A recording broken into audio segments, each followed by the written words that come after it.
There was a time you got rejected by your girlfriend's parents, then proved them wrong. My high school sweetheart Julie and I came from two very different worlds. I grew up in poverty in a dilapidated trailer park with alcoholic and abusive parents who worked low-paying jobs at the local carpet mills. They didn't care about my education or future. Julie, on the other hand, lived a life of wealth and privilege in a sprawling gated mansion and attended the most expensive private academy in the state. Her parents were elite white-collar professionals. Her dad was a successful chemist and inventor who owned multiple patents while her mom was a respected teacher at Julie's private academy. Julie and I met our freshman year and started dating soon after. Against the odds, we just clicked right away despite our vastly different upbringings.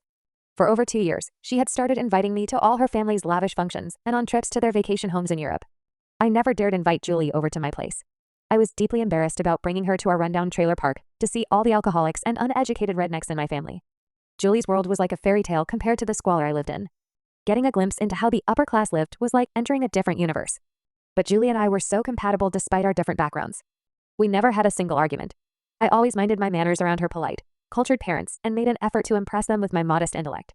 Julie's younger brother seemed to enjoy hanging out with me too. We were making big plans to attend the same elite university together after graduation. But just 2 days before Julie and I were going to attend our senior prom together, her father called me unexpectedly and asked if we could meet for lunch. This wasn't unusual since I had met him a few times before. Eagerly, I agreed. He picked me up in his shiny new BMW and took me to a fancy upscale restaurant I could never have afforded on my own.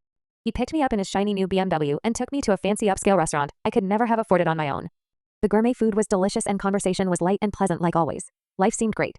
But after asking me the usual polite questions about my family and how life was going, Julie's father's tone shifted. He proceeded to bluntly tell me that I was no longer allowed to date his daughter anymore. Staring coldly down at me, he told me he didn't believe I could ever provide the kind of comfortable, privileged lifestyle that Julie was accustomed to and deserved. Those crushing words hit me like a punch to the gut.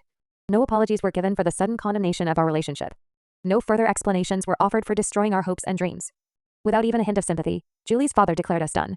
He curtly shook my hand and tersely wished me luck in making something of myself in life someday, as if I were nothing more than a disappointment to him. Then he left me there, shell-shocked and numb, sitting alone at that upscale restaurant I didn't belong in. I sat in stunned silence for almost an hour trying to process what just happened before I finally had the sense to call my cousin to come pick me up.